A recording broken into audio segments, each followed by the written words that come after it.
Hello, hello. Um, Sorry I've been away for a little while. Like a lot of other people, I've been under the weather. It started like probably Christmas Eve, and yes, I was out partying, but where I live in Texas, it's 80 degrees one day. The next day, it's 50 degrees. The next day, it's 75 degrees. Then the next day, it's 45 degrees, and then you're back to 80. And this is all in December. So the first day of winter, it barely begins. I believe it's the 21st of December. But also now, so did the rollout of conveniently this new bird flu. But I don't know if people remember. Well, man, I'm actually spanked off of YouTube with my other channels and a lot of my other pages because of the stuff I talk about. The only place I'm actually allowed to freely talk about these things is Rumble and X as of right now. So I can't really go too deep into what I want to say, but I can drop hints. And hopefully I'm not flagged for any medical misinformation. I don't give medical advice. Even though me and Bill Gates went to the same medical school, we both graduated the same class. We had the same exact GPA. So just keep that in mind. We have me and him and I share the same credentials. But he can talk about stuff that I can't. In person, I can talk about whatever the hell I want. But on the internet, on where I'm, if you're depending on where you're watching me, I can't talk about what I want to talk about here. But if you do follow this page, the Safe and Effective Podcast, then you know what I'm talking about. You know what safe and effective means. They beat it into your heads for years. And then one day, it just went away. But in its place came devastation. And now that we have a new president elect that should be coming into office in less than a month, it's like they have this planned to just basically disrupt the country so that none of his amazing agenda can be pushed through. People like myself will be holding events in person for the next 4 years to make sure that we're able to explain to you the manipulation that the media is having on you to, tarnish the name of the president and his efforts, to make you want to turn against the country. Remember, the goal is to put you where you were back during George Floyd. They want you to hate who you are, to not be proud of where you were born. Think about it. I was just, part-time. I live in Colombia. Every house, there's a Colombian flag out front. When you walk down the streets, there are people wear clothing with their own flag on there by choice. When you see someone wearing an American flag in the United States, for one thing, those numbers are dwindling because certain people made it uncool to be patriotic. we want to bring back patriotism. We want you to be happy about who you are, but we want you to understand that there are forces out there who wish to destroy us and everything we're about. For one thing, we're one of the only independent countries on earth where you can go, start a business, work, build yourself up, and you're not being taxed 80 and 90% like you will in these socialist communist countries. Once upon a time, I thought Europe was no better than the United States. I thought every country on earth was free and was capitalist and everyone had freedom of speech and I was dead fucking wrong. But the problem was I had spent so much time in the United States since I was a kid that I forgot what reality is. And in reality, in the real world, you can't do what you do here. You don't have the freedoms. The stuff that we're watching happen in the United States that we can speak out against, in other countries, they have no choice but to watch it happen and shut the hell up. There are those who have tried to speak out, peacefully protest against certain things. They're all in prison now in the UK, in Australia, in Ireland, and Scotland. One thing about the countries I'm going to name, they're all English-speaking Western countries. So out of this whole Western sphere, the United States is an island because we still have a constitution. which protects us and shields us from things like being prosecuted for having a difference of opinion. Even though we can be censored on social media, we can't be arrested for our thoughts yet. But because we have our Second Amendment, it's going to be really, really hard to do that. They know it. So the best they can do is hopefully to censor us online, but they can't censor us in person. So some of the things that is going to make it very hard for the incoming Trump administration is going to be this right here.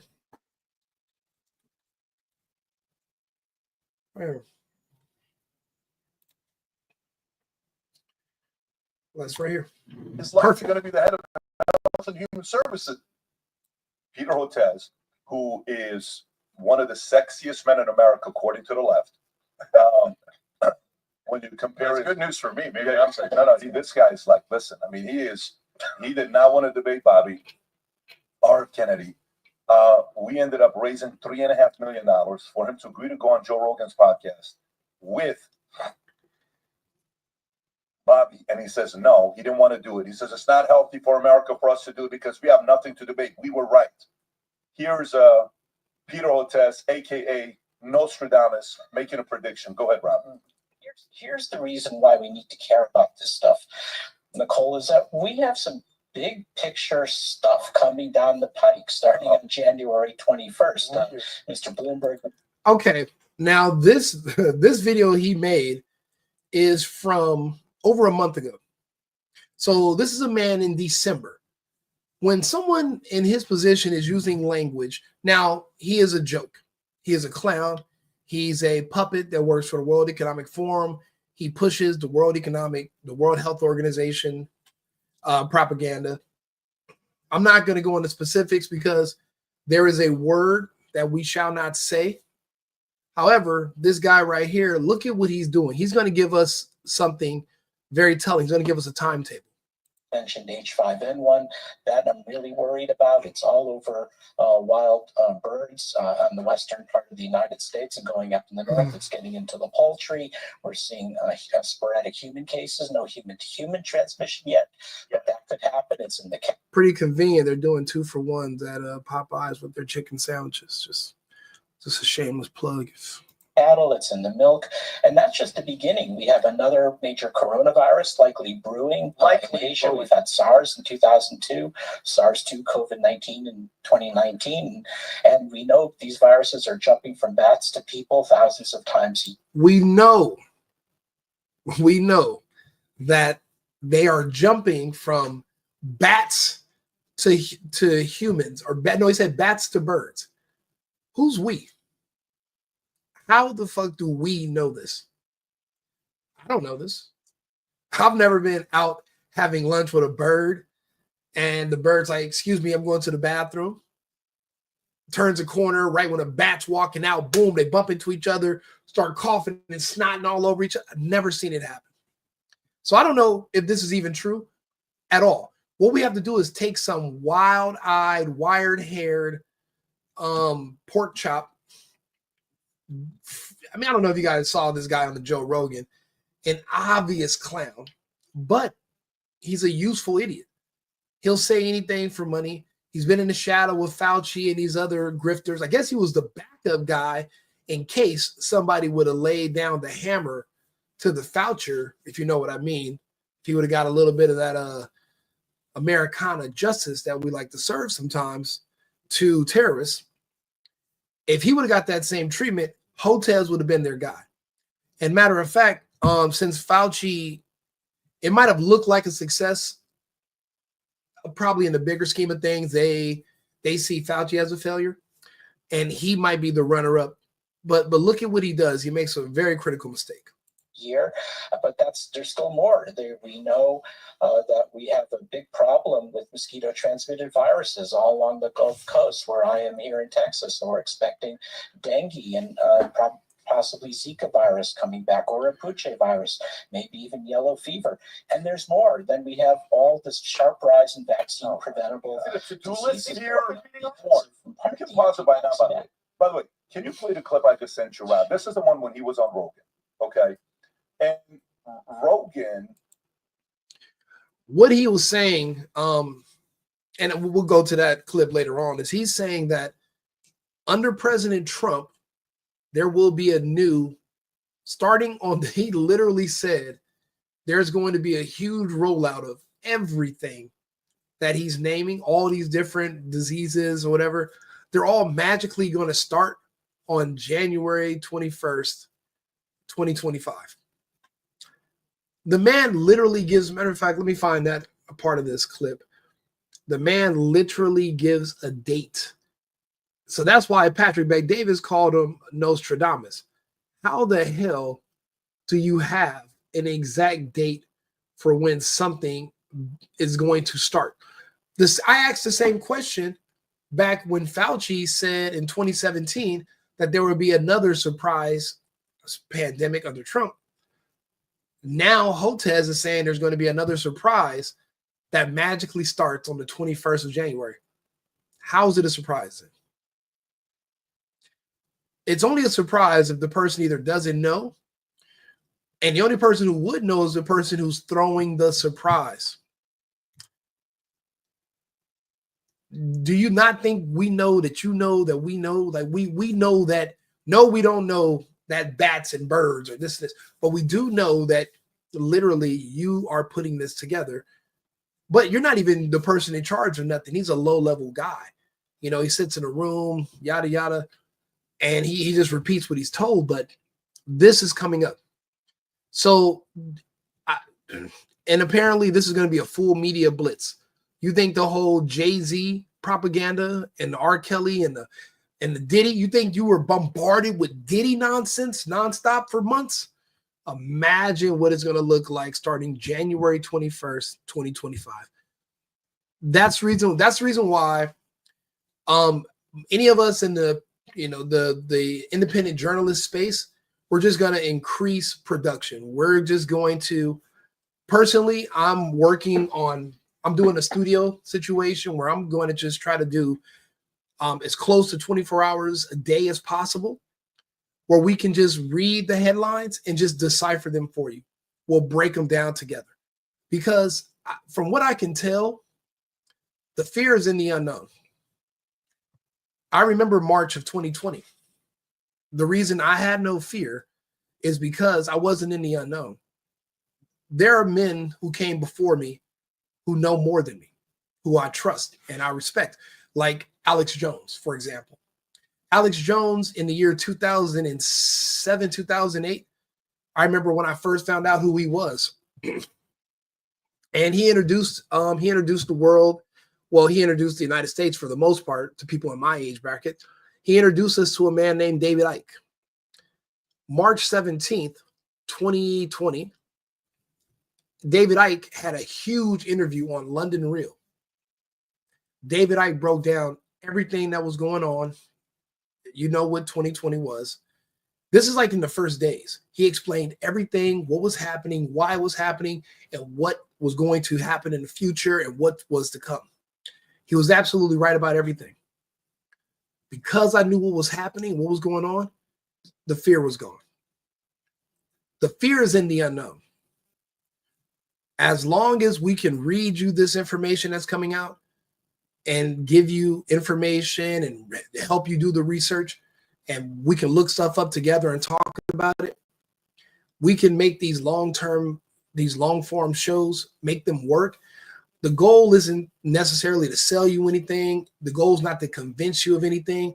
The only goal is to provide you with as much accurate information as possible to lower your level of fear from the unknown.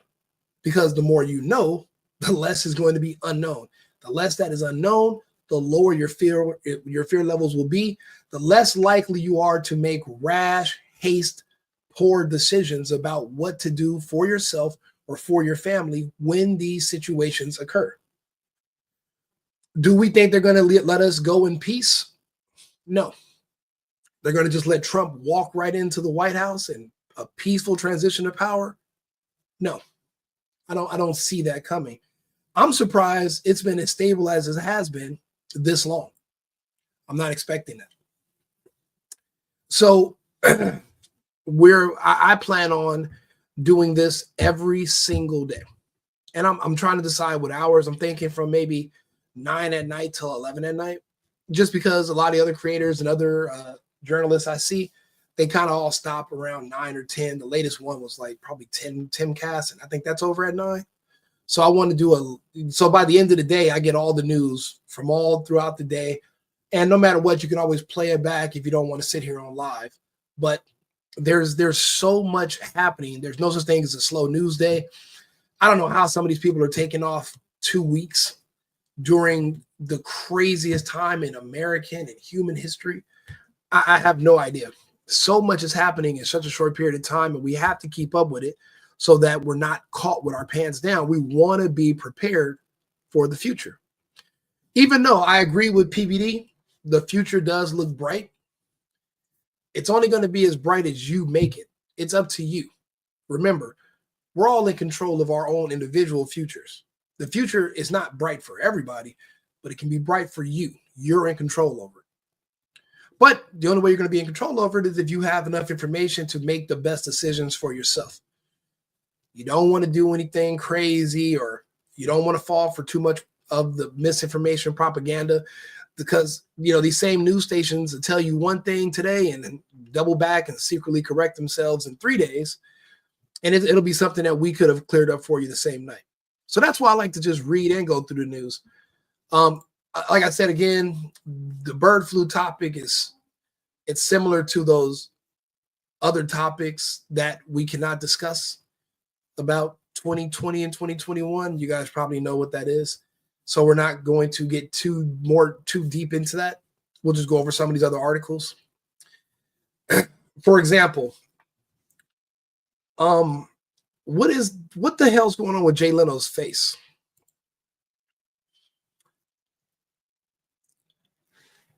I believe I met the man forever ago back in Glendale, back when I lived in LA. Met him one time. Seemed like a really nice old guy.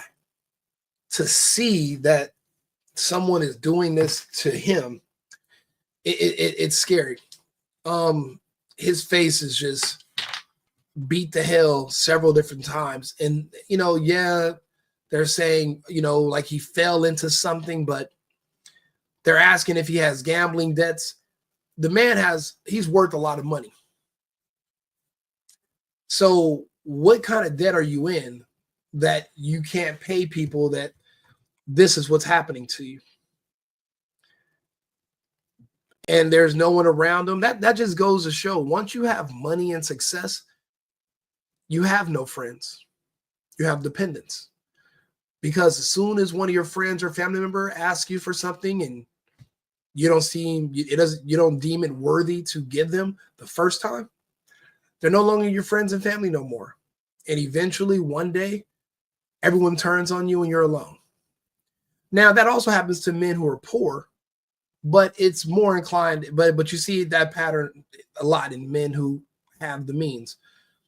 But you can't go off of just that too. Think about it. Michael Jordan, Bill Cosby, their fathers had extreme gambling debts as well. Actually, I think it was Bill Cosby himself. And when you don't pay, they'll do this to your children if they can't access you. So it's a sad thing to see a legend like this go through this torment. Jesus Christ.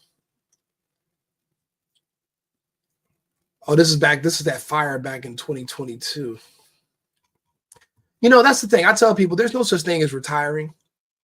Even if your job, if you're on television every day and you're doing a show, just because they cancel it or still keep working, still keep doing stuff. Idle hands are the devil's workshop. You pick up bad habits like gambling, like drinking, like just becoming lethargic. Don't retire. Keep going. What are some of these other Fox News? You know what? I actually have another. There's also news. I like the New York Post. I respect them the most because they broke the Hunter Biden laptop from hell story that I lost my Facebook page of 12 years for just sharing. So I try to go through them for finding stories that other people might not want to report on. This is sports related. I do read some sports stuff, but I'm not necessarily a huge sports fan. Um,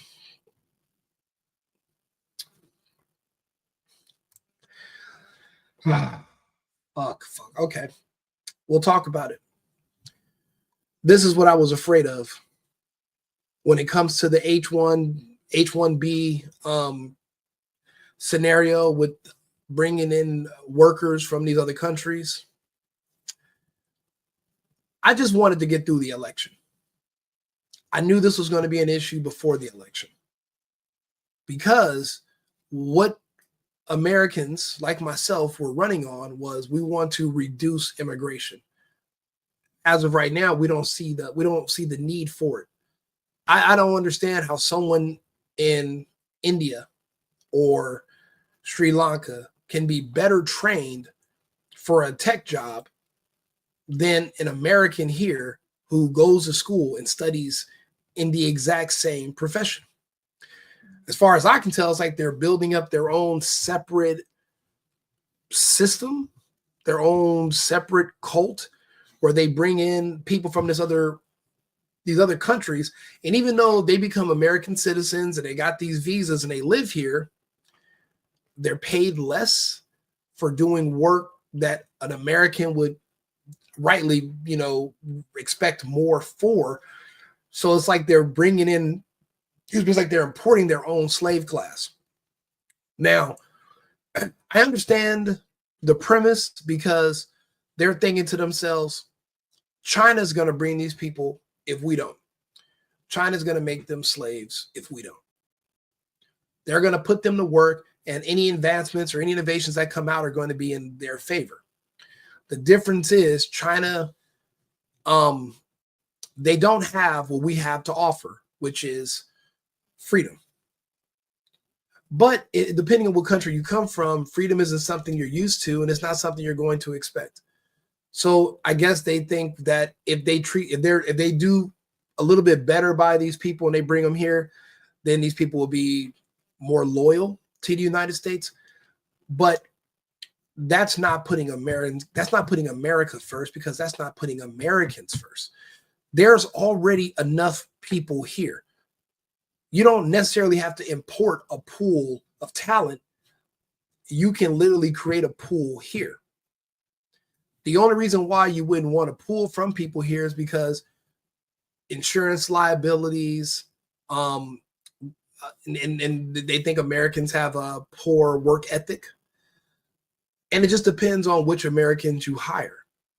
If you're hiring woke Americans from these institutions, these universities, if you're hiring Americans who struggle with mental illness when it comes to gender dysmorphia, or if they believe in imaginary oppressions or oppressors standing in front of their doors of their dorm room, holding them back. It depends. You have to be selective on who you're hiring. They're purposely seeming to hire people from these other countries because they're hard workers. They're naturally conservative. So they're more loyal, and it's just they're easier to work with. However, we voted against that.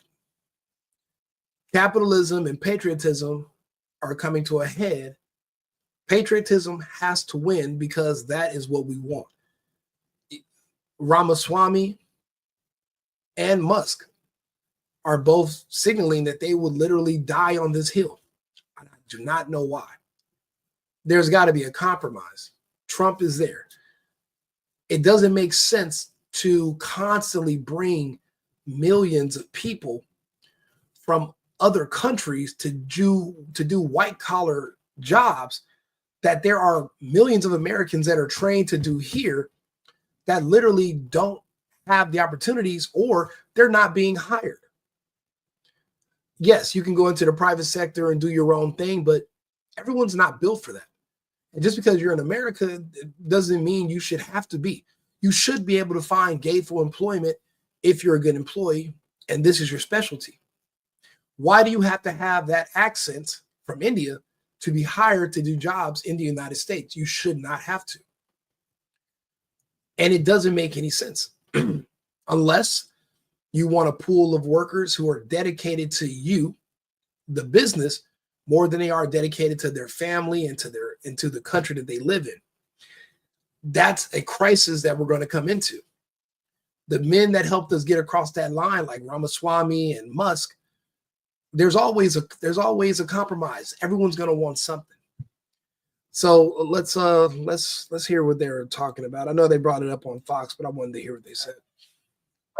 Trump supporting Elon Musk and Vivek Ramaswamy after the two-bagged H-1B visas for foreign workers, telling the New York Post, quote, "I've always liked the visas. I've always been in favor of the visas. That's why we have them. I have many H-1B visas on my properties. I've been a believer in H-1B. I've used it many times. It's a great program." Okay, why? What do you have on any of your properties? As far as I know, he builds hotels and does real estate. What real estate project would you have many H-1B visa applicants or visa, people that are on those visas? Why would you have so many of them on your properties that are not guests? What work are any of these H-1 visa recipients? What type of work are they doing where you have so many of them? Because many means a lot. What work are they doing that's so special that an American who's already in the United States, who was born here, went to school here, went to college here, student loan debt based right here, what jobs are these H-1 visa people doing that an American cannot do? And I love Trump. I'm wearing his hat. I respect the president. I've literally fought for the man for years. But it's okay to hold each other accountable. And if I have a question, it should be a simple answer.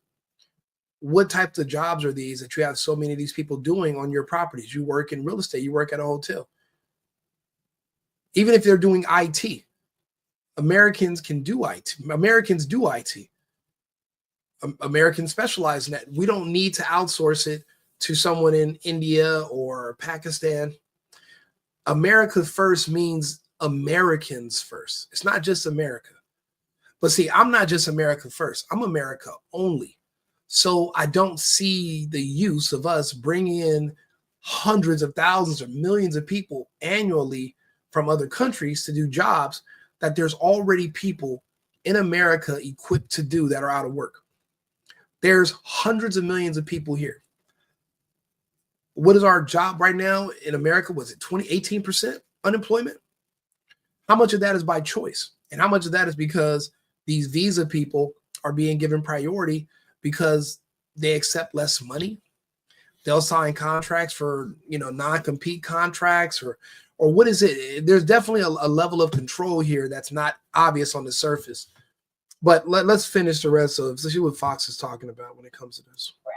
Our next guest, though, is not sold on Trump's claims. Joining us now is American Majority founder and CEO Ned Ryan.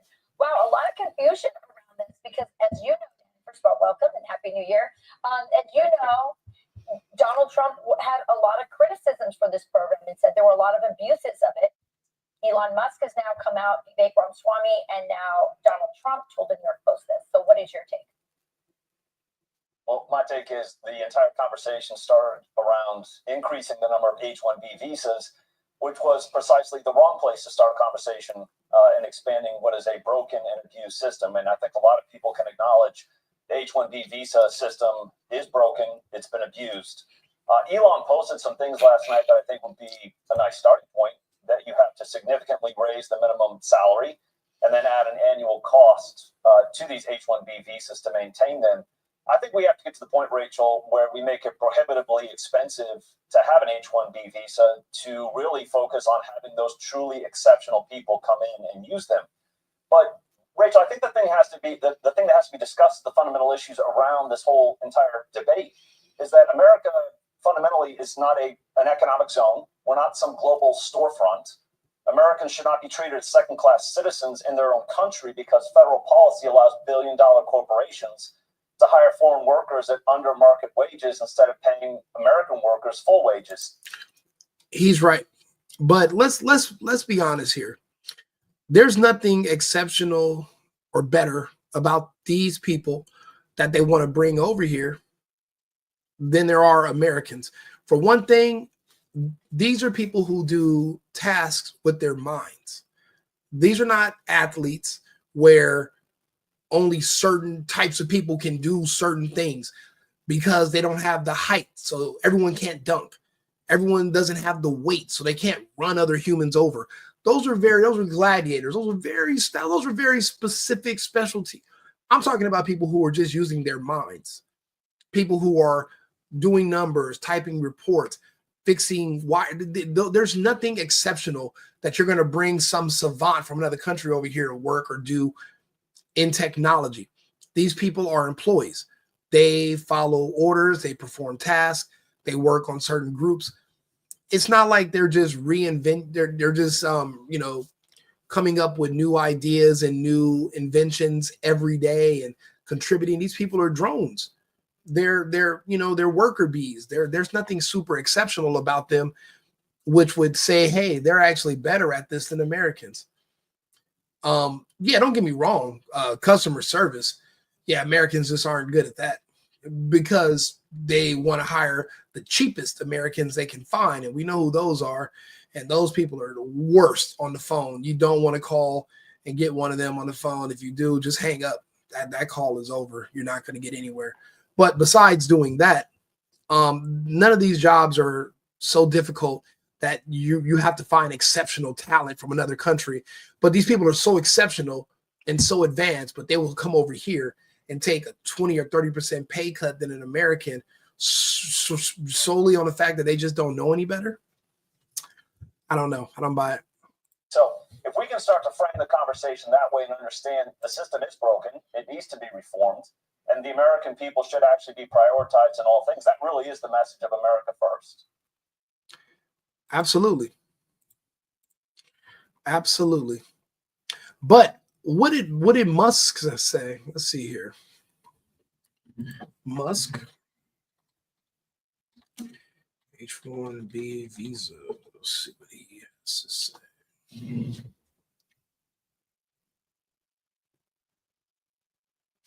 Easily fixed by raising the minimum salaries and significantly adding yearly costs for maintaining H-1B visa. Okay, so then you're really not saving that much money. Then why not just hire an American? The reason I'm in America, along with so many critical people who built SpaceX, Tesla, and hundreds of other companies that made America strong, is because of H-1B. Take a big step back and take a step back and fudge yourself in the face. I will go to war on this issue like the likes issue, the likes of which you could not possibly comprehend. I don't think there's any type of war in a regular American could not comprehend. We would like to see such, an attack. I don't know how you expect to use language like this and threaten Americans, and then how many months is it going to be from now before they're asking for people to volunteer to put the Neuralink in their head? Again, he was a net positive around getting over the finish line for the election, but I never trusted the man because he's a lying piece of shit. He lies to people about outer space. He pretends that there's a Tesla Roadster in orbit, orbiting the planet at 71,000 miles per hour, the speed of a bullet, indefinitely. And he goes along with all the nonsense about the space station, satellites, and going to Mars and Jupiter and to black holes and nebulas and the Hubble, all the bullshit and the lies. He perpetuates it. And he's one of a very select few that could have broke that and told the truth about it. So I don't trust the guy in the first place. But the reason I'm in America, so Elon Musk came here on the H-1B visa. Let me see here. Elon Musk came to America when?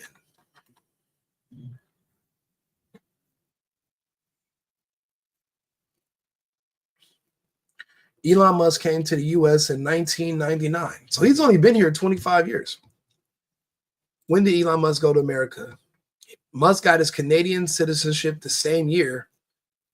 It would have been easier to get American citizenship that way. Musk moved to the United States in 1992 to study business and physics. Okay. Well, let's see.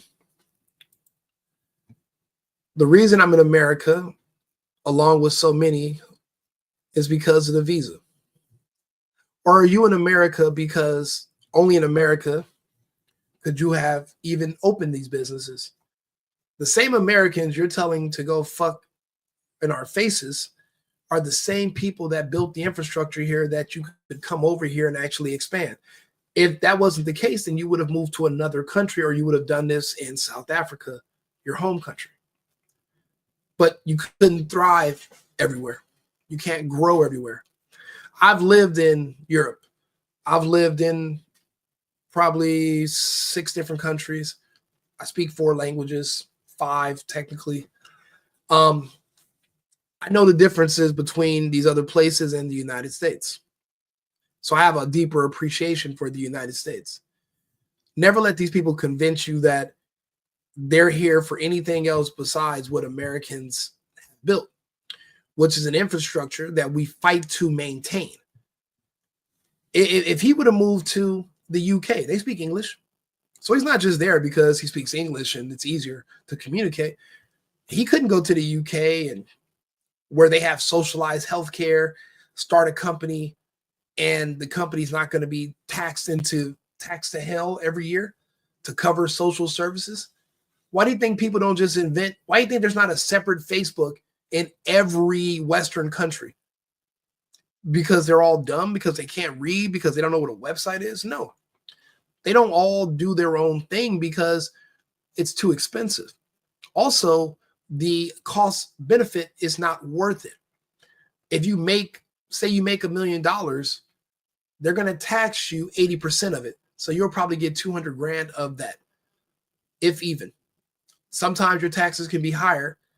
And that's where a lot of people get their, that's where, who's paying for all the free stuff they're giving to the immigrants that they've let pour into these countries? Business owners are. So for a regular person, you don't even see the benefit of starting your own business because you don't get to keep any of the money. That's why people come to the United States to do business, because if you have the right accountant and you set up your nonprofits and you work things out with, creative, get creative with your numbers, you can keep the majority of the money that you make. That's no other country is going to allow you to do that. So let's be real, Elon. You're here for the same reason everybody else wants to be here. And that's because of money. But the reason the money is flowing like that is because Americans fought and died to make sure we weren't taxed to hell and we did not become some socialist, communist hellhole, which is we're slowly going there now.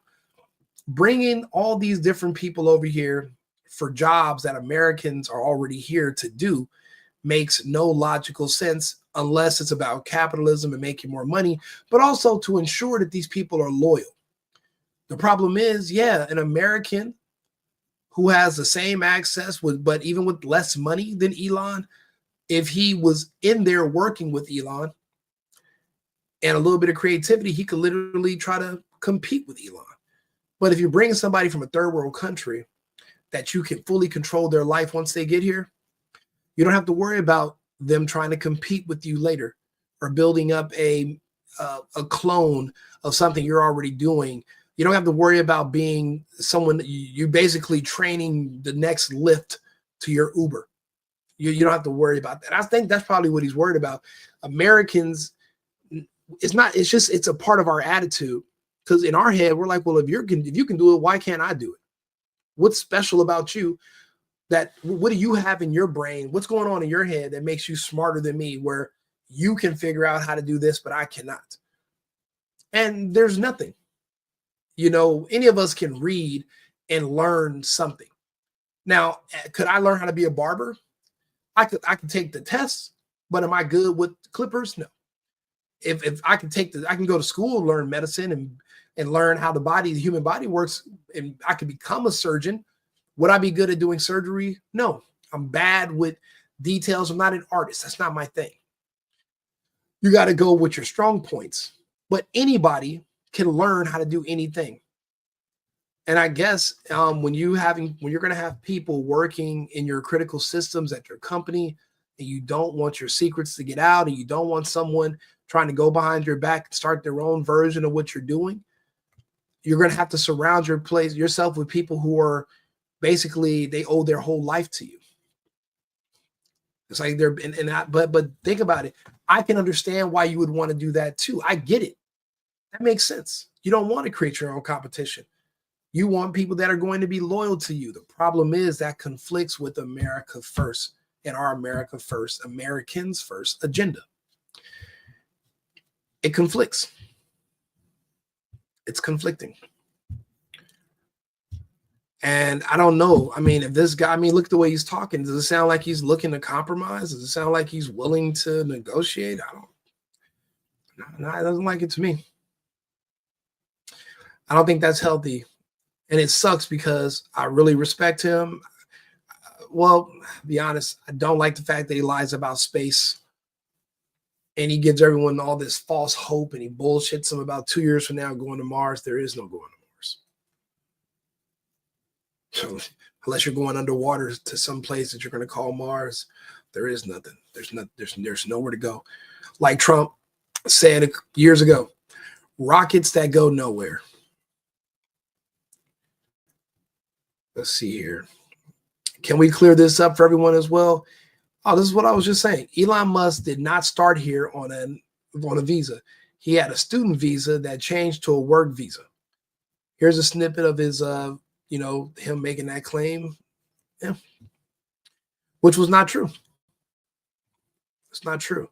But why is he going so hard about it? I mean, that is a really extreme thing to say to a bunch of America First people, which, I mean, there's a lot more of us who are identifying as America First. I mean,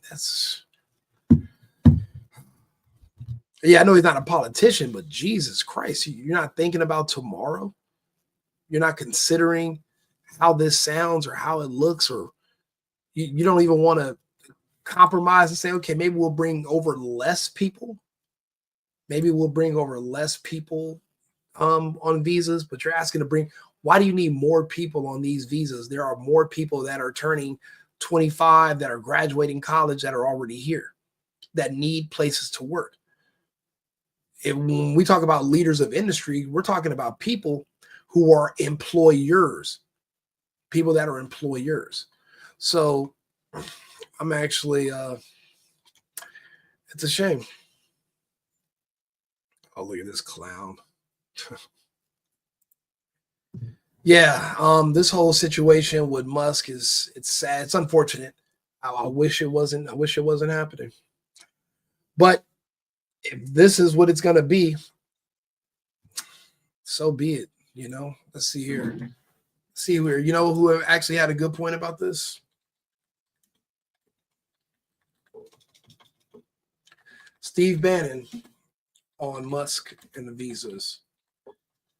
He called it for what it is. Sounds like a war. This whole thing about, we want to get all this and they're only geniuses. That's H-1B visas. That's not what it's about. It's about taking American jobs and bringing over essentially what become indentured servants at lower wages. That's true.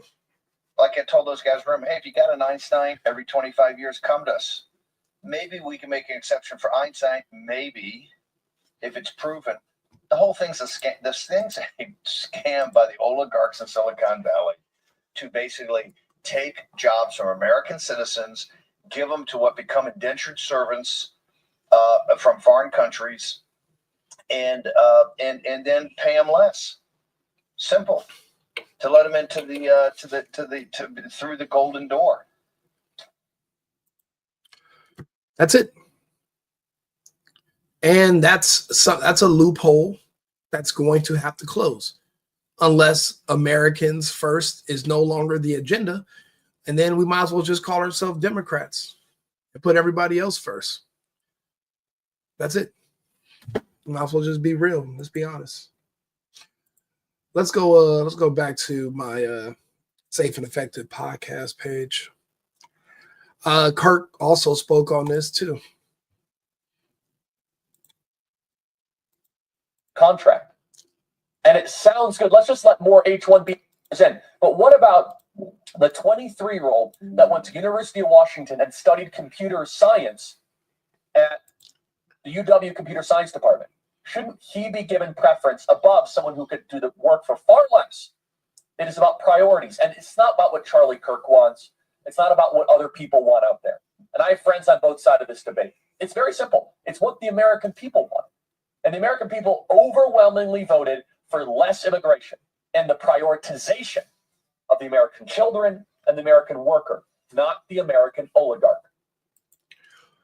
Could not agree more. Could not agree more. I don't even know how this is up for debate at all. We voted for less immigration. We're tired of it. We have been silent about it. We've been accommodating. And now the people we've accommodated are setting us on fire in bus stations. Me? Am I being set on fire? No.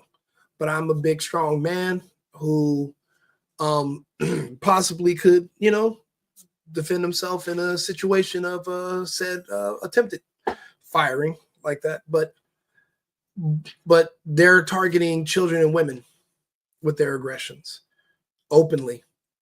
And they're catching, it's a lot of this happening in New York, and they want to brush it under the table, yada, yada. But bringing all these people in here who are not from here, who don't care about this place, they don't care about the people, they're not here to conform. They're not here to become one with our society. They don't want to learn the language. And a lot of them now are not even here to work. They're just living off of, it's like our cities pretend that money is infinite. And they can just spend as much of it as they want to. It's going to always be replenished. And I guess because of the Federal Reserve, it will be in a way. But then again, they come and they tax the citizens. And not to say your tax money is going to ever go to what you want it to go to anyway.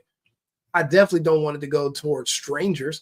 If I went to their country and decided I didn't want to work, would their local people contribute to a government fund that's taken out of their money every month that's going to pay for me to live comfortably? Fuck no. So why are you coming over here to do that? Why are you coming here and expecting to live like that? It doesn't make any sense. And no one has a really good answer for me on why that's why the double standard, why are we expected over more than they are? Like, it doesn't make sense. So, I mean, if somebody has a suggestion, I'm open to it. I'm all ears, but I don't hear any. Not anybody good. And I'm looking. So I try to post counter arguments also. I don't delete the comments. I don't censor the people. I'm actually open to hearing them.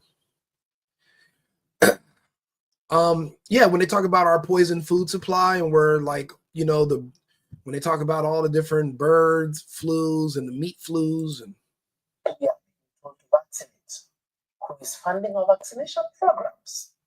You've seen Bill Gates has literally moved into this country. you can just read that for yourself. I'm not going to talk about it because I can't. Not allowed to talk about these things. So I just got to pick and choose which topics I go through. This is a good one too, but I'm not going to play that video. Can talk about the trans stuff. Can talk about anything. Just can't talk about that. Let's see here.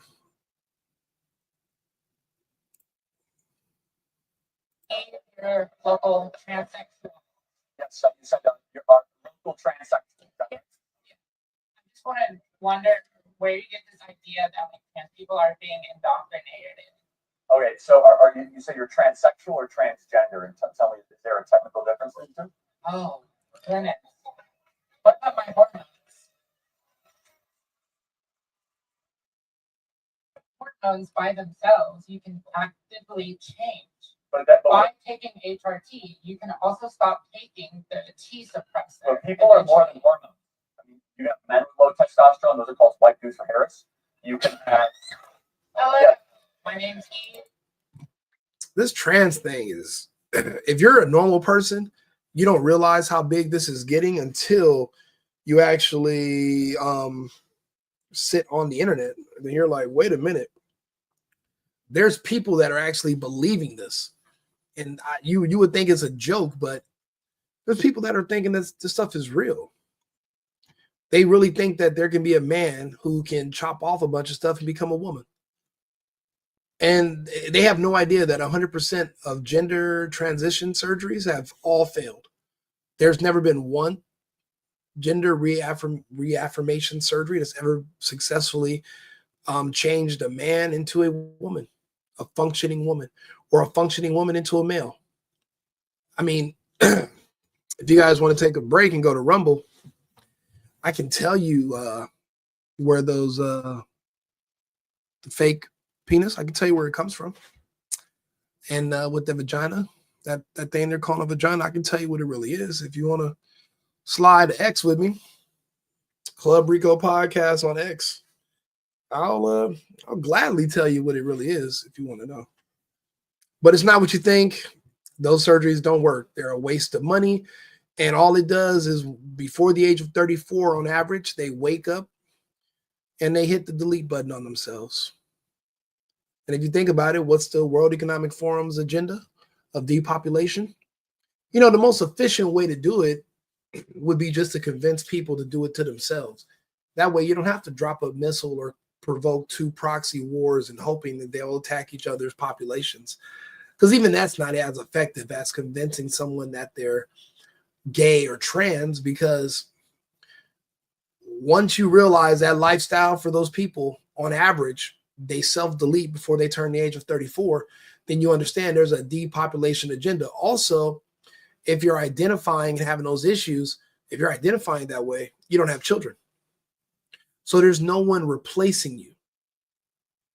There is no replacement. You don't have a son, you don't have a daughter, and you just happen to self-delete at 34. That's it. That's the end of your bloodline. There is no one else. So you got to keep that in mind, that we're literally walking into it and everyone's still pretending that they don't know what the hell's going on. See, I'm doing these like long conversations, but I'm going to hire somebody that's going to like edit them, chop them down, add the thumbnails or whatever. And then I'll have like a bunch of little shorter segments for each topic. Happy to see this. Judge rules that Big Fannie Willis can be forced to testify under oath about crimes she committed during the RICO lawfare case against Trump. Never let up. Never let these people think they can get away with just destroying our Constitution and getting rid of all legal norms and using lawfare and basically just being a paid hitman to go after someone and attempt to destroy their reputation for political gains. I mean, technically, in my opinion, she's a terrorist. That is what the definition of terrorism is. If this page is Safe and Effective podcast, then you know what happened to this guy right here. Just go to my page. This is another thing. This is where they were getting their money from until recently, and then they started pushing this whole trans thing on kids who are autistic. See, when I was a kid, right, kids would develop, after their wellness visit, kids started having issues. We know what caused those issues, the brain swelling. We know what caused the swelling. We know what happens at those wellness things. And a lot of my friends, I have a brother that was also diagnosed with ADHD. And what that means is that you're just a regular fucking kid. Matter of fact, I remember they used to call it being hyper. You're just a normal, active child, and they wanted to give you drugs. But then when you get to school, they'll give you a t-shirt that said DARE on it. I don't know if anybody remembers the DARE program. It stood for Drug Abuse Resistance Education. I was in elementary school, but we had moved schools, so I had to go through that program twice. So I remember that. But for me to grow up and find out that while you're in these programs where you're anti-drugs, and they were literally giving these kids drugs in my schools for just being hyper or being curious or wanting to move around or not wanting to just sit still like some kind of factory worker in 3rd grade. And they would medicate these children. And then these kids grow up and have all types of issues, and no one wants to consider that maybe it's something that happened to them when they were young. And it's just now you're getting the effects, you know. Life's not a Netflix movie. Everything doesn't happen within 1 hour and 26 minutes. Some things take many years to pop back up. Let's go down my news feed. What else do we see here?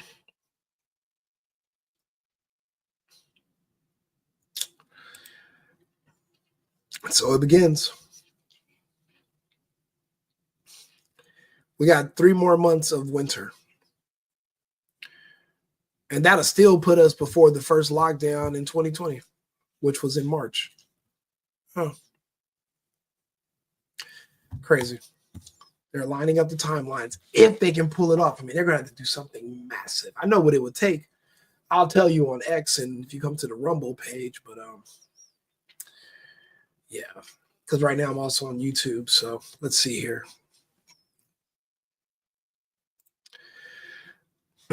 Not surprised, the 13 are here again. The 13. You know, before this picture came out, and because of the part of the country she lived in, her people, his people, their people were already saying this was race motivated. It was white supremacists, evil white people, blah, blah, blah, blah. And like always, it turns out to be one of their own. And now they don't say anything anymore. They're not calling for justice. They're not calling for riots. They're not just, okay, said I guess.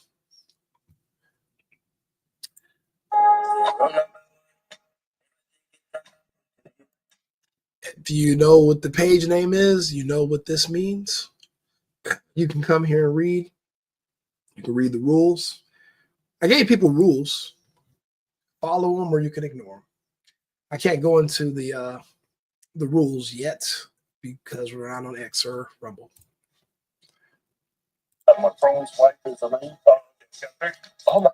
Does anybody remember this whole Emmanuel Macron's wife situation? He has the same thing going on with his significant other as Barack. And both of their significant others, they're not, it's hard to pull it off when you're a man, but you're older now. Because even with the estrogen, it's hard to keep it together because your biology won't lie. They got legs like a man. They got shoulders like a man. That's real. Yeah, that's real. Yeah, her hand is crazy. Can you go down to her hand? The thing about it too, how much older is she? 20, 30 years. 30 years. That is bizarre. Yeah, that's something. Yes. League. Yeah. Wow. We do this. Yeah, you're right. Hey, you see her shoulders, she has broad shoulders. But the one thing women have over men naturally, that thighs and parts and butt is bigger. Yeah, the guy, look how skinny her thighs is. Yeah, they look identical. Like that shot right there. Yeah, she has no. Who the fuck is Twins Pod? I don't know. But he's definitely not as funny as these two guys. I don't know. Maybe I should do more collaborations with other conservative right-wing people. Because I mean, they'll do one with this guy. He was acting shocked. You know, a lot of people, they're not going to want to have these conversations that I'm going to have just because they don't want to get canceled or whatever. I could care less. I'm more worried about accuracy. Okay. Oh, hell no.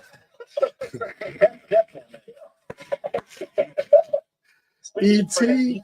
Oh God. I want to laugh more, but again, I was just I'm still getting over this little cold I had for a few days, and I never get sick too. You know, if this would happen a month from now, they'd have been swearing it was because of the bird flu. Just stick to building rockets, people.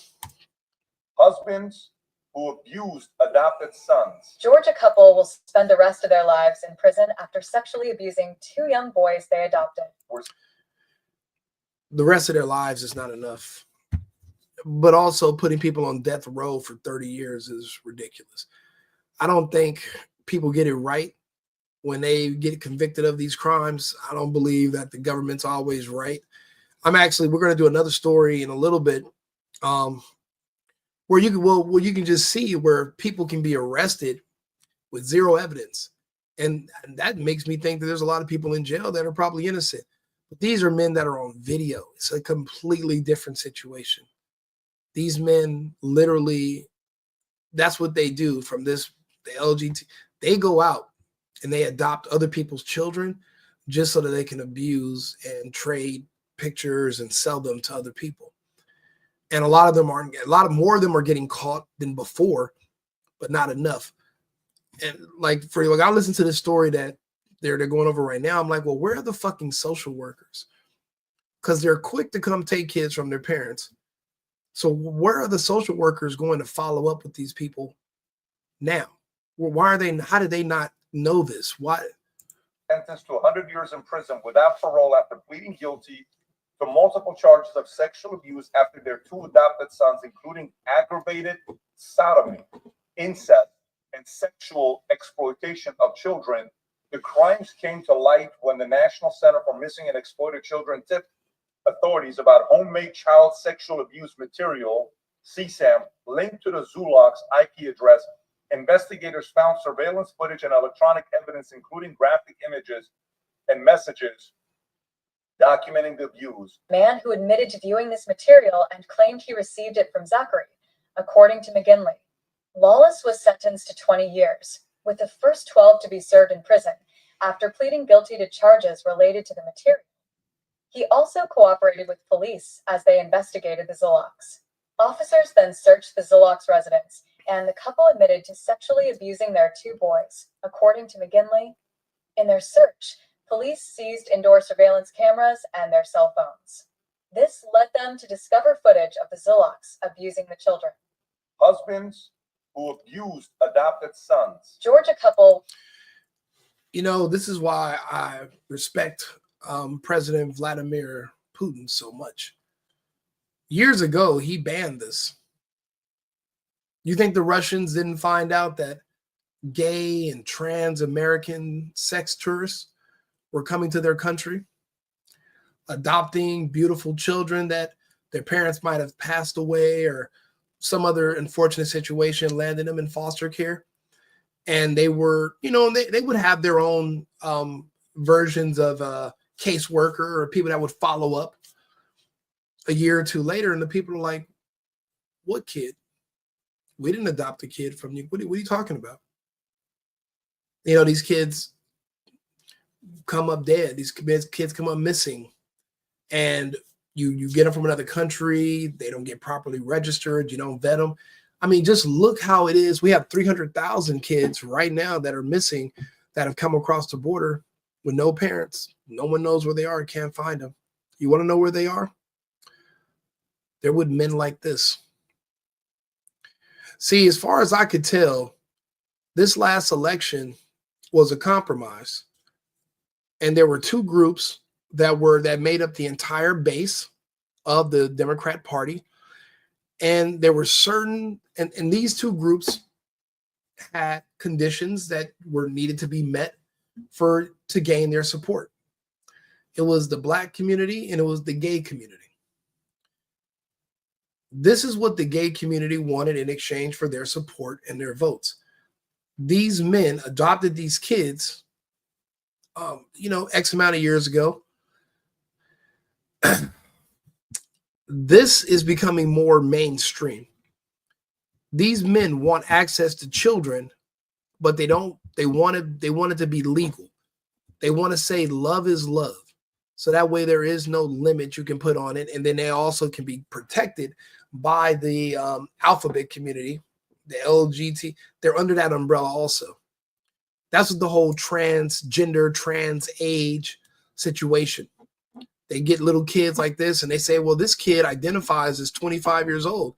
So if they want to, mutilate themselves or remove body parts for gender affirmation surgery, they can actually kidnap kids and take them to California. California is a sanctuary state for that for that activity. You can't do anything about it. They get the kid to California, even if the kid's being kidnapped.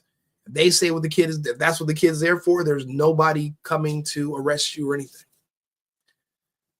People don't know the country they live in, but this is protected. And this is what Kamala Harris and Joe Biden was offering. They were offering decriminalization for this. Matter of fact, Senator Anthony Weiner out of San Francisco successfully was able to make it so that you don't have to register as a sex offender if they say that the child is gay too. A lot of people don't know that.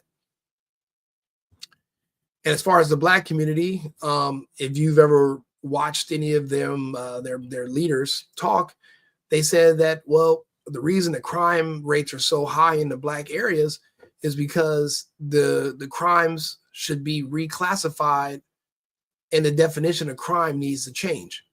So what they want is they want to be able to commit crimes with immunity, and what the gays wanted is in exchange for their support for the Democrat Party, is they want access to children without having to worry about going to jail or having to register as a sex offender or being, locked in prison for 100 years. And they were getting close. But now that Trump's taken office and people know that law and order the switch is getting turned back on, all of this is going to stop. Question is, we're going to have to keep the pressure up. We lost 4 years for nothing. What did we get out of the past 4 years?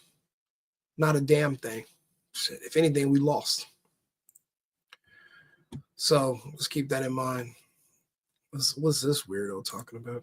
I'm also a part of marginalized groups that have been historically oppressed, and it's like, keep on raising awareness and slaying. I hope that we reach more equity soon. We actually have a equity commitment form. You can actually give up your spot at university for a member of the Tonga tribe. Is this something that you'd be willing to do for this underrepresented, underprivileged community? Honestly, no, but I hope somebody else does. That's great. Not currently. I would need to think about it more. I personally don't view myself as privileged. I don't think I would be willing to give up my spot at UCLA. I think that my ethnicity's representation is also important. I'm a Black student. Who should we find to give up their spot? What's Black about you? That's a tough question. Anybody that is willing and feels that they're represented in the right way here. But you know what I mean? I can't make a split-second decision. All a bunch of hypocrites.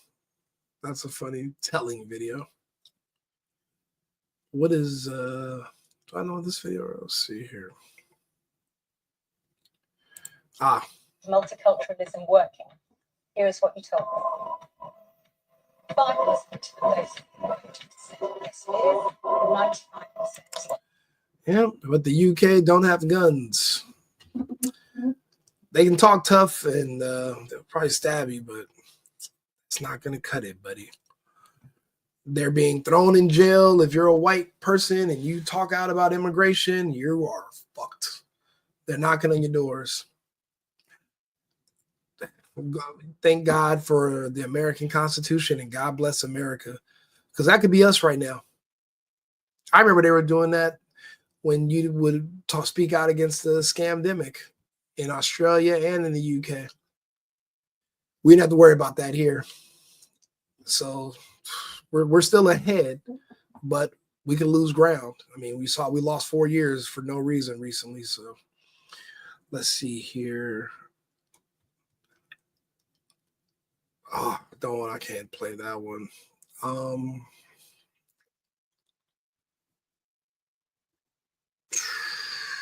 Let's try this one. Ashley, Merry Christmas. It's wonderful to be.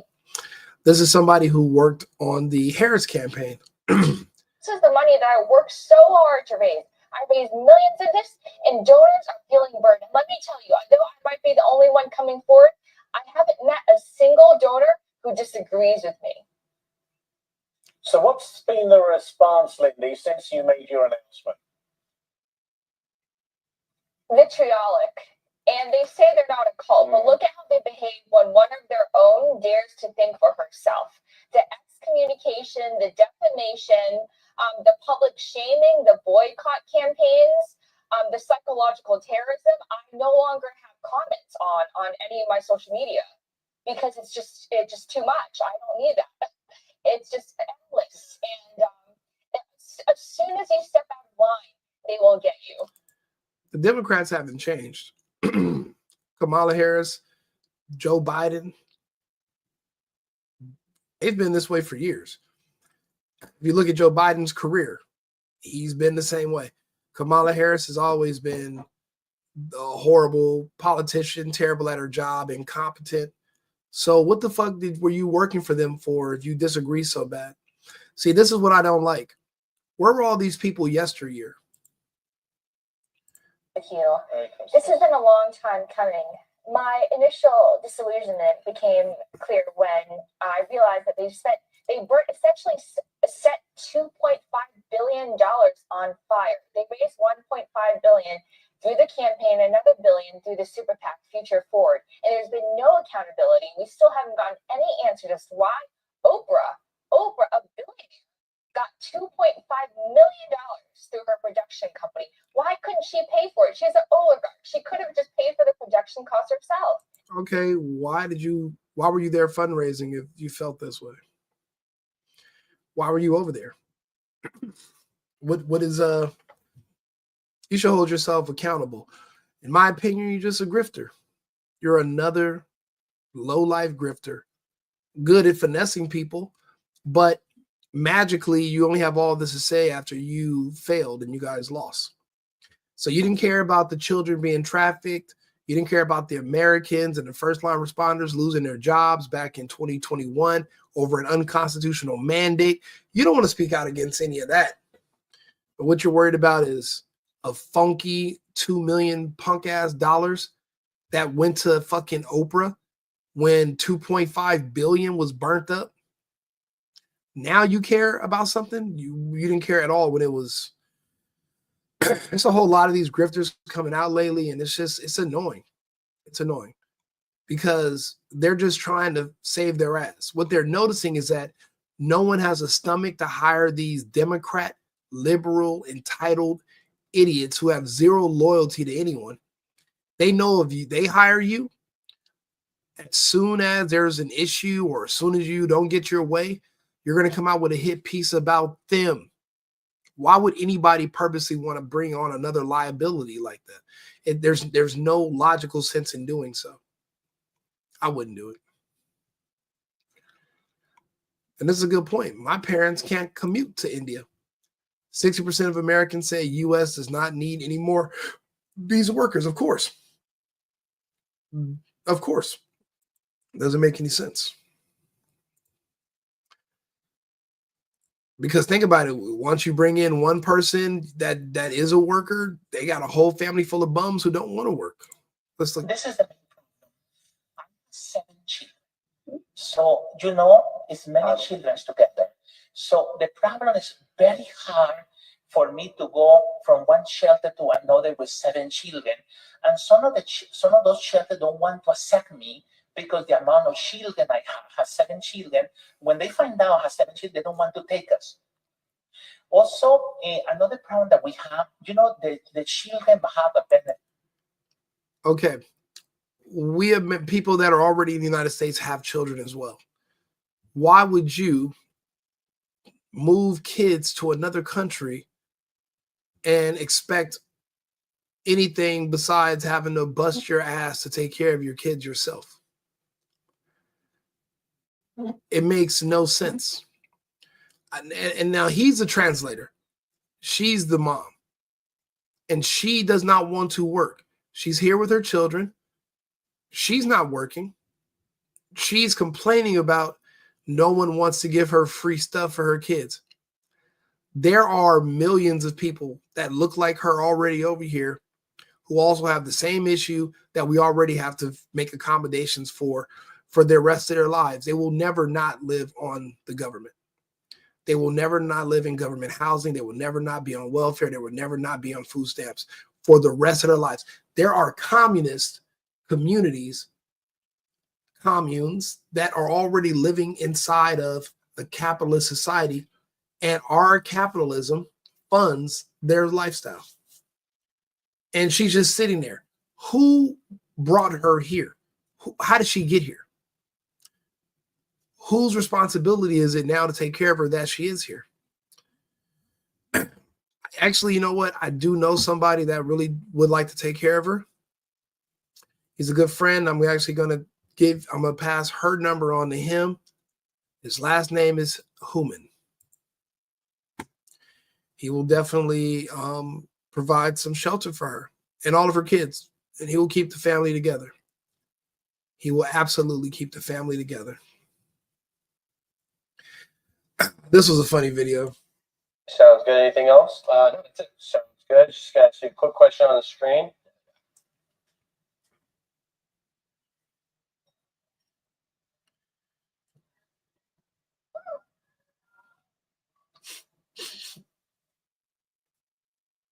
Just a quick question.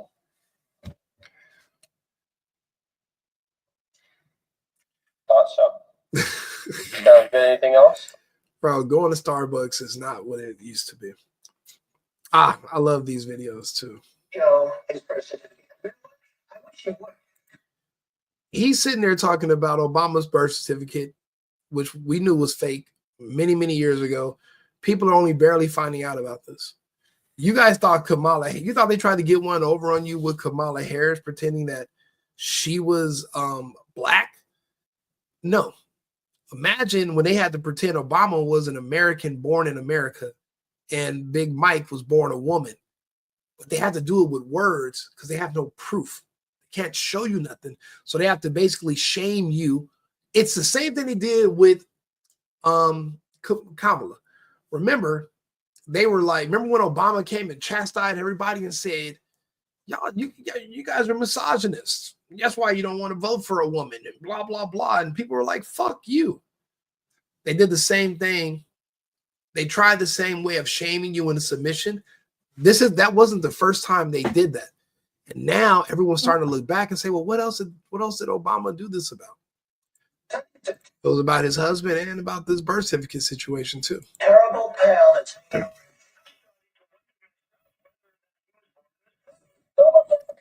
nobody knows who he is until later in his life. It's very strange. She may have one, but there's something on that person. Maybe religion, maybe it says he's a Muslim. I don't know. People that actually have been studying it and they cannot believe what they find. I would like to see his college records. I mean, I'd like to see a couple of things. Trump comes along and said, birth certificate. He gave a birth certificate. Whether it was a real certificate, because a lot of people question it, I certainly question it. And you led the birth certificate. That's not true. Well, I don't know. It's not true. So Barack Obama is back making the rounds. Back in 1991, when Barack Obama was completely unknown to the public, he was working with a literary agency that was named Acton and Distal. And this is the biography that they included of Barack Obama. Barack Obama, the first African-American president of the Harvard Law Review, was born in Kenya and raised in Indonesia and Hawaii. Like, he did, by the way, grow up in Indonesia. That's a fact, right? He, like, the first 8 years of his life were spent in Indonesia. He went. But all the black people told me he was from Chicago. That's why I said that culturally they lie a lot. By the name Barry Satora. This is the Assisi Catholic Grammar School in Jakarta, Indonesia. And Barack Obama is on his way to becoming its most famous former student. The only record of Obama having attended the school is this old register. And look, it lists his name as Barry Soetoro. I am a firm believer that they are breeding politicians. His background is almost too similar to Kamala Harris's.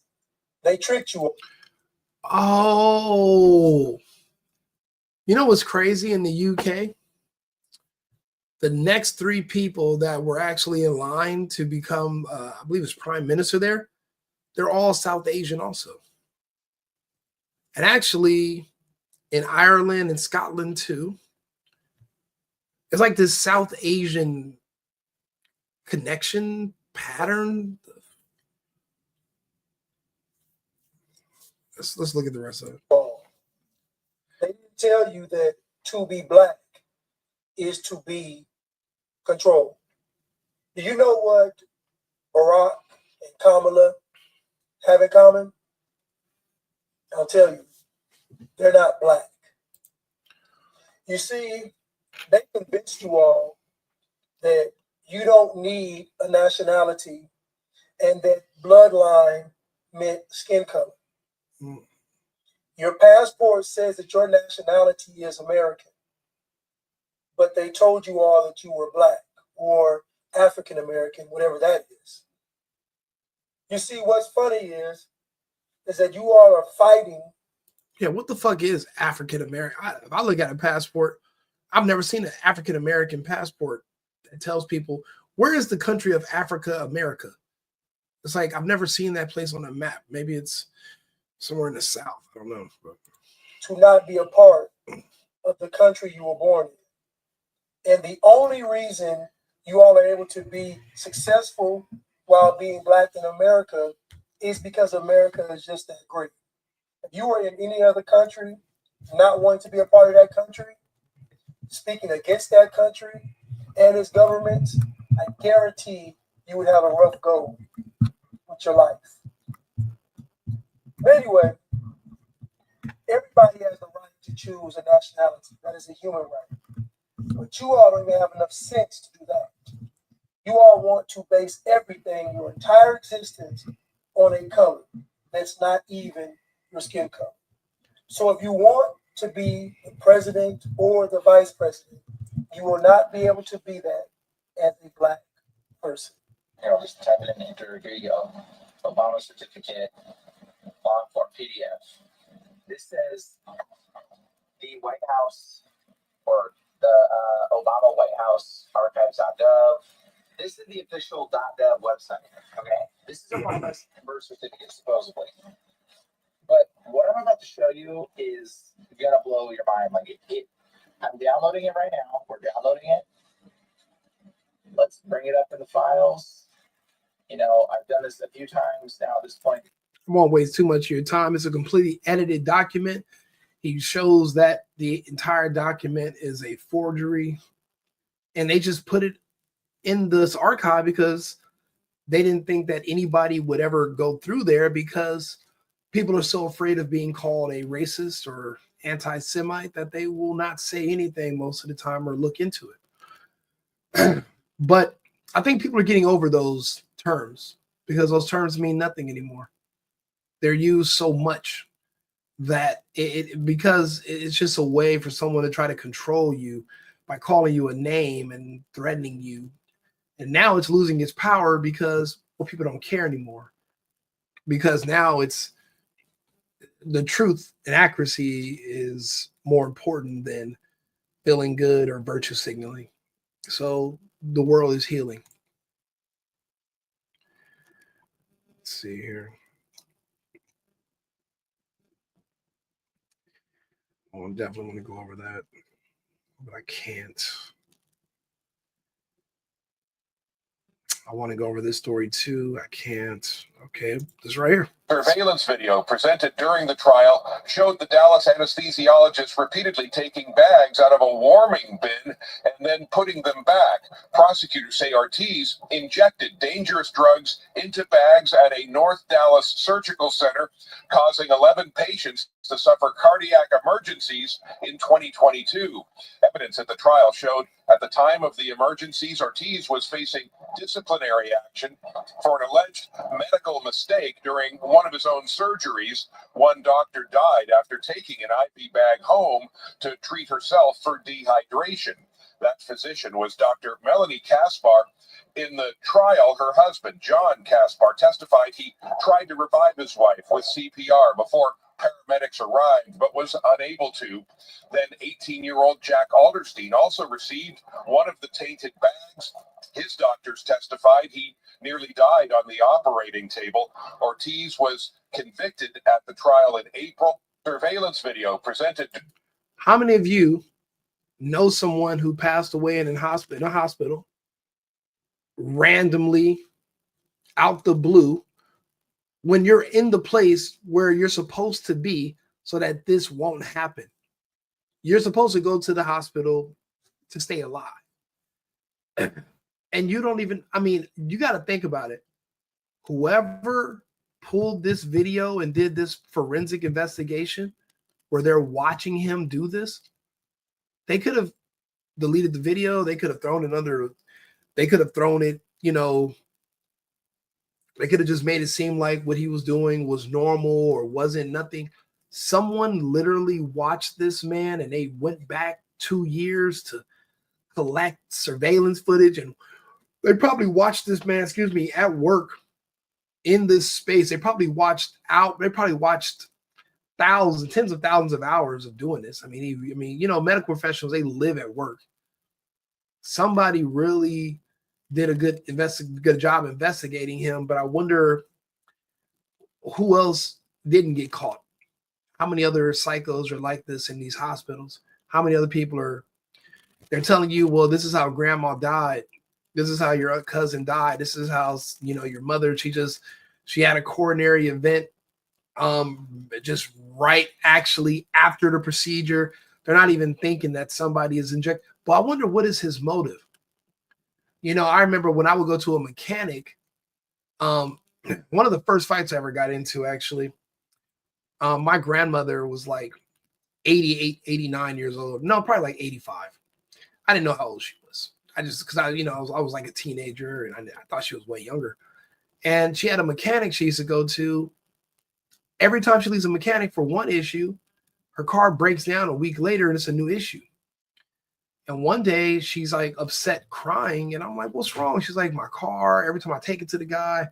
So I go across the street and I'm like, hey, she's brought her car to you 4 times. Every time she leaves, there's a new issue a few days later, and she has to come back to you and pay you again. Fix what's wrong with my grandmother's car. If there's any other issues, just fix it. But if I find out you're trying to rip her off and scam her, I'm going to come back here and you're not going to work here anymore. And lo and behold, he gave her the car back, and something else broke down again a week later, and I made good on my promise. The point of the story is, just like a mechanic my mechanic was he excited when I bought a Tesla that doesn't have a motor or an engine or some pistons or a cat converter? No, he wasn't happy about that. He's losing money because I don't need him anymore. Do you think somebody who works in a hospital does good when people don't have to come to the hospital? Or is it more in their benefit when you have a bunch of medical issues and you have to keep coming back to them? Don't forget, there's no nonprofit hospitals. All of these hospitals are a business. These are all for-profit employees, and these are all people that are trying to make money. But their money is made off of you in bad health. Because I'm noticing this whole interview, we could watch it again, they never gave his motive. Why was he doing this? And I bet you at the end of the day, he was doing this so that the hospital would make money. And maybe he was under pressure from the board upstairs where they're telling him, we need you to do this and this. And he's translating that in his head to, okay, we need more sick people. We need more people who have medical emergencies. And maybe if I can start the medical emergency and they won't be able to trace it back to me. Because obviously he's a medical professional. He's not a professional criminal. During the trial, showed the Dallas anesthesiologist repeatedly taking bags out of a warming bin and then putting them back. Prosecutors say Ortiz injected dangerous drugs into bags at a North Dallas surgical center, causing 11 patients to suffer cardiac emergencies in 2022. And like, again, they never say why. So I'm guessing, this is a wild guess. The reason is why, because those are top-down orders. And now think about it, a lot of hospitals were already being sued for medical malpractice. You know, that's the number 3 cause of death in the United States is medical malpractice. That's horrible. Medical malpractice is the 3rd leading cause of death in the United States. We should talk about that. Anybody who watched the cancer episode we did, that was also, we went over that also. Let's see here. What is this right here? Is there any point that an abortion should not be legal? No, I think there's absolutely no term limits. This whole ripping babies out of women is just such bullshit. It should be a federal right for women to have an abortion, especially in third term. Is there any point? Imagine being a psycho who doesn't even realize she's a psycho because she's been smelling her own shit for so many years that it smells like roses now.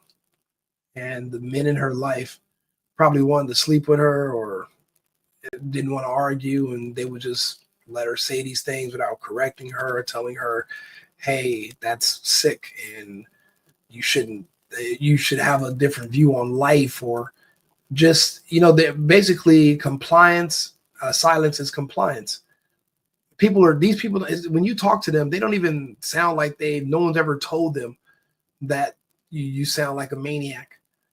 Abortion at any term means also post-birth.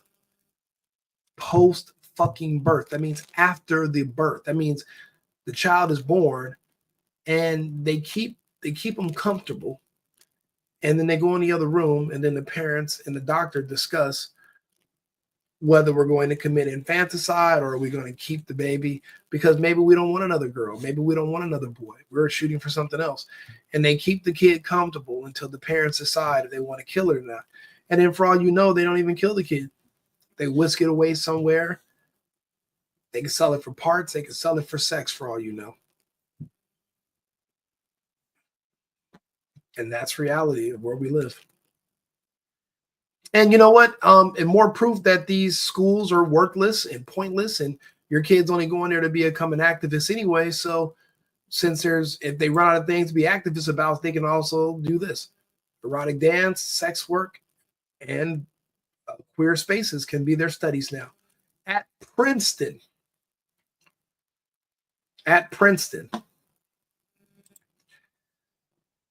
Because there's nothing else that Princeton is really good for.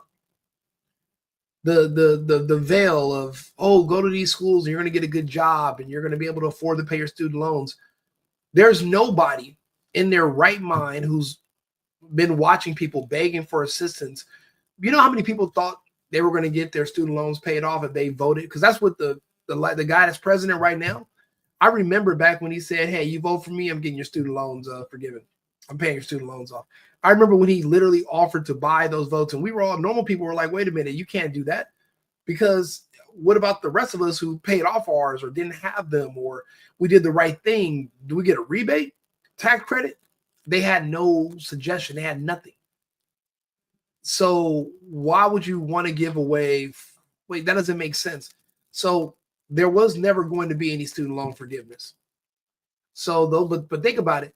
Anybody who is making good money based on the education that they received at one of these elite institutions, why would you need a student loan forgiveness? Why would you care about that? You would be able to, you're gainfully employed, obviously, based on your credentials, unless the credentials that were sold to you were worthless.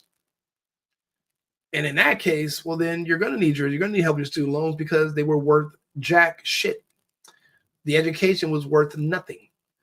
All you did was get really, really drunk and become radicalized, probably cut off your hair, probably became a protester, and that's what you did with all your time. So now you're just looking for different grifts to ride, to protest. You're not going to become gainfully employed because, well, you don't want to follow the rules and the structure because you didn't do that while you were in school. You didn't learn, you didn't pick up that part. So you might as well become an exotic dancer, or sex work is probably going to be one of your only options. And for the latter, you're going to, and for those who don't do those, queer spaces. Because that's the only type of people I'm seeing coming out of these universities. That's it. Nobody else. And this is illegal, but look what they're offering. Really excited for not just our membership, but the region and the Commonwealth as a whole. I think that these resources and the new programming and the grant funding is going to really help organizations such as the nonprofits that are doing the work in the trenches, helping these small businesses really thrive. But I'm really excited also the fact that there's going to be some dedicated resources to helping would-be entrepreneurs figure it out. It's a tough lift to figure out what you want to get into and how you can help your community thrive. And so I think that these resources going into these organizations that are working with these individuals to help them figure it out, it's going to create a ripple effect. That ripple effect is going to help them get started, lift them up, but also it's going to create jobs, much needed jobs in these communities. It's going to help these communities thrive with the disposable income that these jobs are going to create, making sure that everyone and everyone really excited. Yeah, shut the fuck up. Really, so that's the problem. They've been promising a ripple effect would come from giving them money since the 70s, and we're still waiting for that ripple.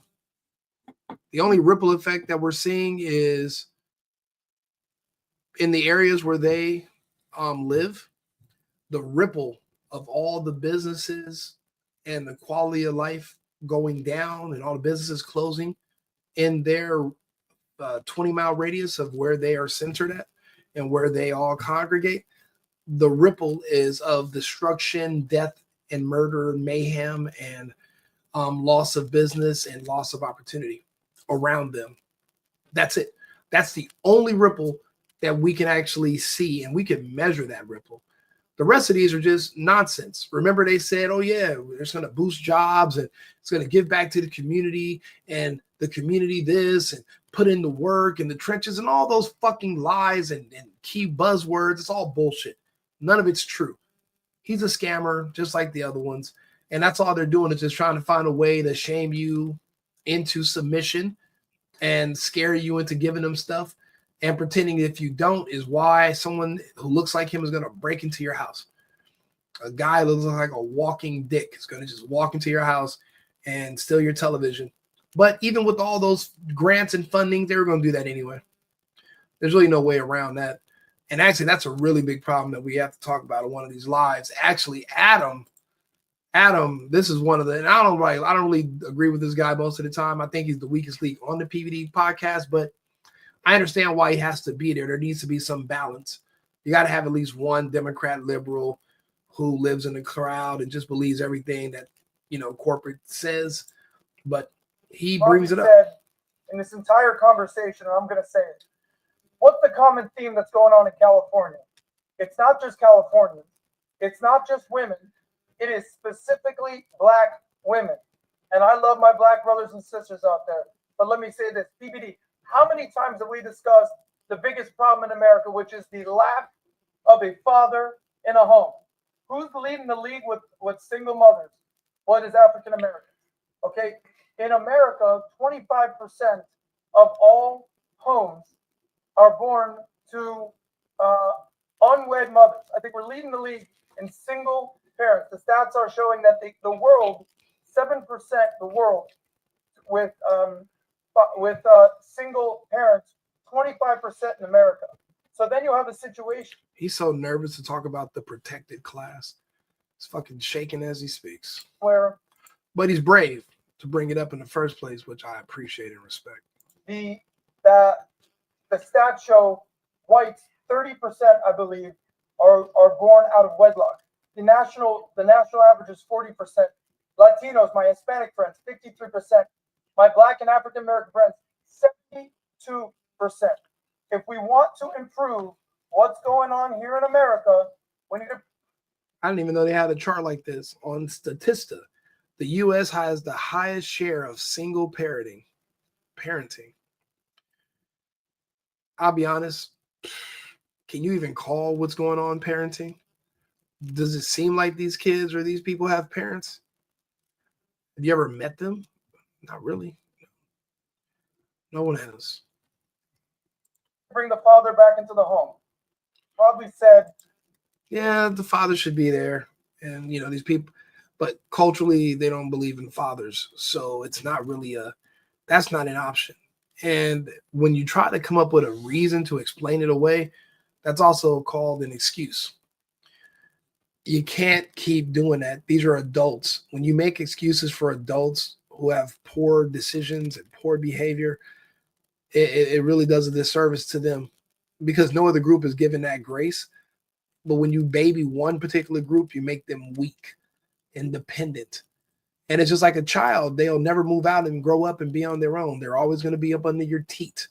It'll be a 50-year-old man child living in your parents' house talking about he hates his mom and dad. He can't wait for them to die. 50 years old living there. We're literally having that same problem with one particular community in the country. It's really cancerous to the republic. I mean, think about it. The republic almost fell a few months ago to that community and a bunch of pedophiles. That was the whole base.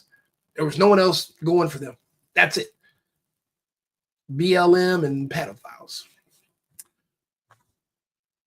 And is that what America was boiling down to? That was this race everyone thought was going to be so fucking close. Why was it even a race? They had nothing to offer. There was nothing even being offered except access to children and then to decriminalize crime. And they were already starting to do that in some states, and now it's being reversed. They actually just passed. That's actually one of the next topics, actually. Let me see. Is it on this page? It's up here. Let's see here. It was with Gavin, piece of shit Newsom. I had just seen him. Oh, this is one of them. But that's not the one I was actually thinking of. That was for a drag queen, the story hour event. But no, that's not it. Actually, there was let's bring it up. Actually, Prop 36, California. There are actually these girls who got arrested. But let's read them. Let's see what they're talking about. Holiday shopping's in full swing, and local law enforcement's not too far behind to combat retail theft across the Sacramento area. Several law enforcement agencies are taking action, making arrests linked to the recent passage of Proposition 36. ABC 10's Garth Paulsonga explains why some are applauding the move, while others are hoping it's not a repeat of history. Laura, the voter-approved Prop 36 went into effect a little more than a week ago, and local area law enforcement agencies are wasting no time. With the holiday season here, law enforcement is busy. From Yuba City, catching a package thief, to Folsom Police tackling organized retail theft, to Sacramento County Sheriff's Office arresting dozens of people in their own operation. It's really going to enable the line front level patrol officer to really make a change that retailers can see. All three retail theft operations crediting Proposition 36 for giving officers more power to tackle these issues head on. But these are criminal. Sheriff Sergeant Mark Gandhi says one of the arrests during the operation was 35-year-old Anthony Solis, who detectives say has a long history of drug-related convictions and theft-related offenses.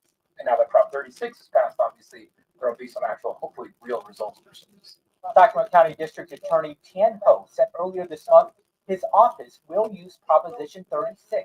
Make no mistake about it, we will hold people accountable. It's definitely kind of a pendulum swing. Defense attorneys like Alan Sawyer understands the frustration surrounding repeat offenders, but emphasizes the importance of second chances. We don't want a bunch of people in society that are convicted felons, not get jobs, not. I'm interested to see if it's youth. Fuck that. What do you mean you don't want a bunch of people that can't get jobs? Because if you have a history of stealing from other people, I do not want you working for me. I don't. I need to see your history. If that's who you are as a person, no, I don't know. That's not an excuse. But that's a really big problem, is that people thought they can get away with that forever. And now look, they're cracking down on it, and good. The problem with that is huge. I remember being in California and watching people walk in and just walk out with stuff. And I'm like, why am I in line paying? And it's because I had parents. Not perfect people, but parents and grandparents. And, you were taught right from wrong. And I understand that in absence of order, there would be chaos. And there's no stability in chaos. And, my family came here for the right to work. If we wanted chaos, we could have stayed where we were. So There was no point of coming here when we didn't want to assimilate and be a part of the American structure and the fold, and to appreciate this country and to appreciate the opportunity to work. People don't understand that in other countries, you don't have the option to work. We don't come here to this country for the freedom to get free shit so we can lay around. We come here because we want to work. People over here, from here, they're trying to get away from work. So maybe that does explain. Now, yeah, think about it. Elon Musk and Vivek Ramaswamy have the same access to the internet we got. They see there's an issue with people who come to this, who are from this country, and they're lazy and don't want to work. Those people are seeing the same videos that we're seeing, and they're like, hey, we'd rather bring some people over here that are more motivated. I mean, I like I said again, capitalism versus patriotism. It's going to be a conflict on this issue. Let's see here. We're at 146 right now.